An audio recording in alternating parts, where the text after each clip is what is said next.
What if the harder you try to make someone think about you, the less they actually do? Most people believe that presence is built through constant contact, through being loud, available, always there. But the ancient Stoics understood something far more unsettling. The people who occupy your mind the most are rarely the ones who tried the hardest to get there. They are the ones who seem completely at peace without you. Here's the quiet crisis most people are living inside. They want to matter. They want to be remembered. They want to walk out of a room and have people feel the absence. But they go about it entirely backwards. They over-explain themselves.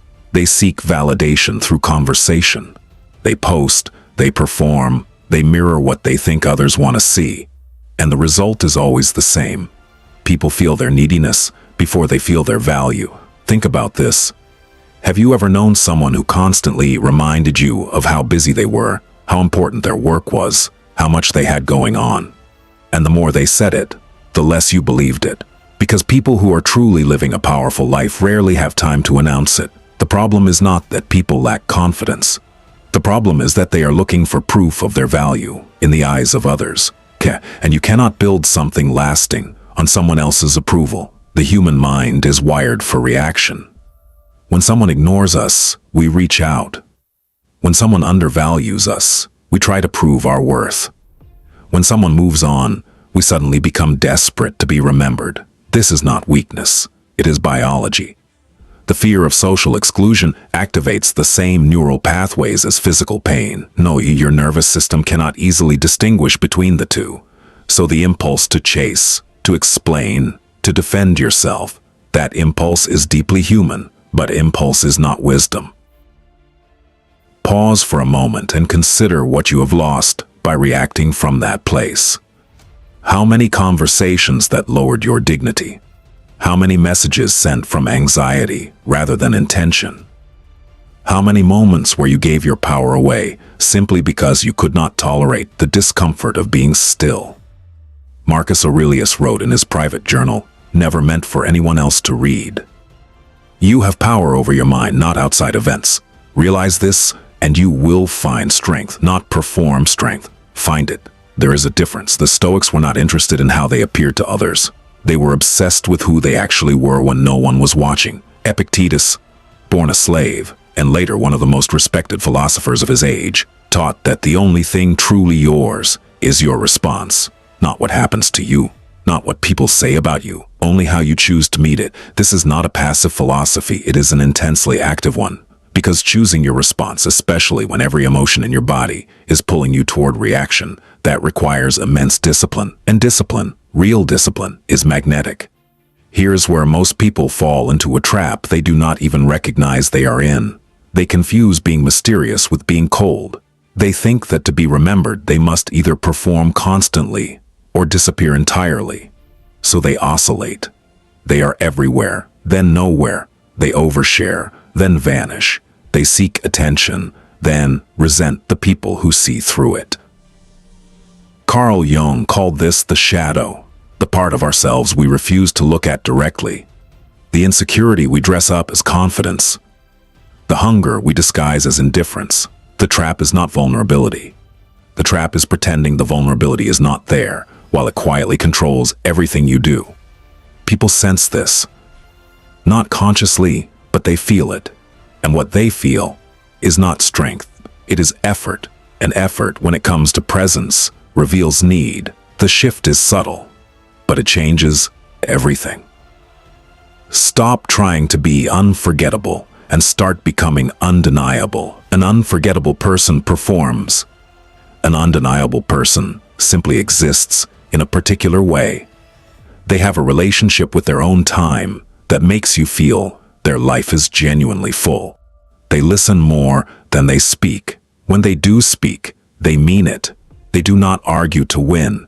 They do not explain themselves to people who have already decided.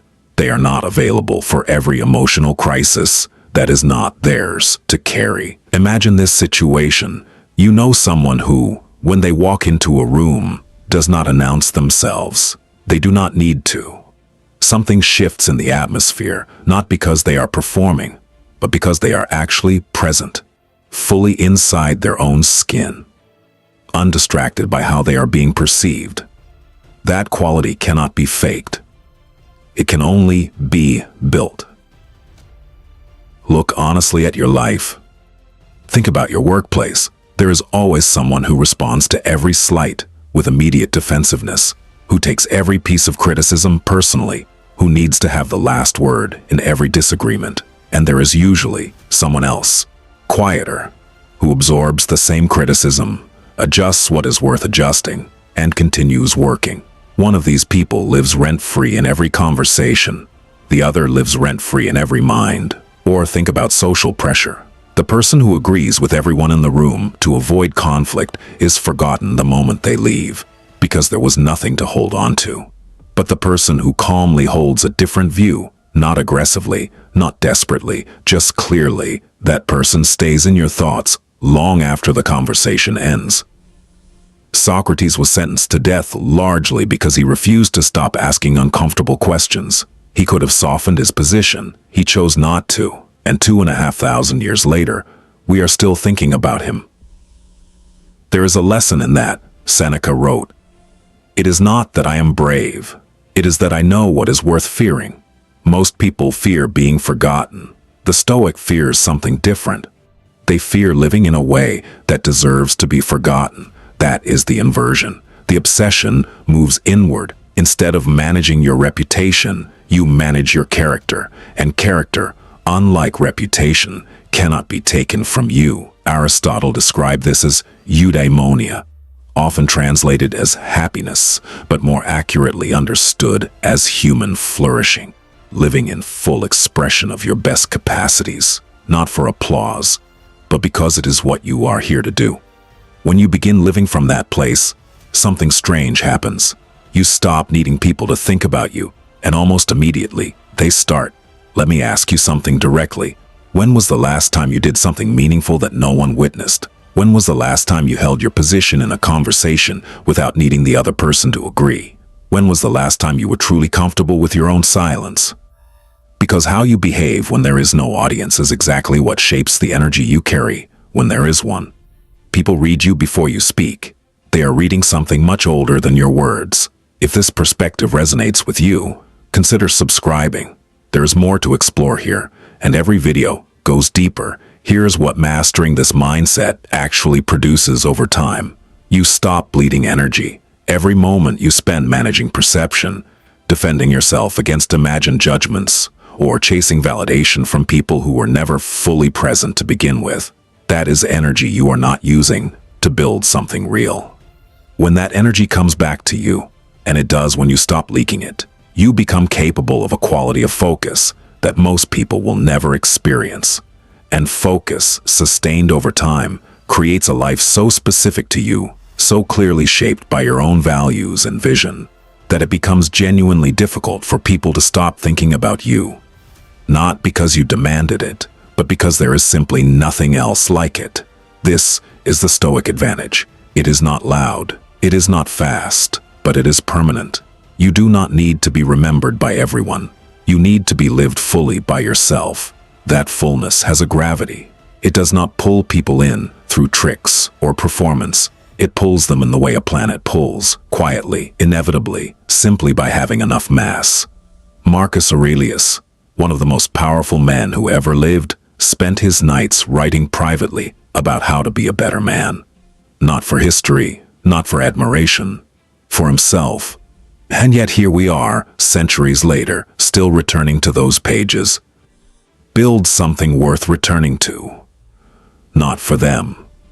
For you. And let the silence do the rest.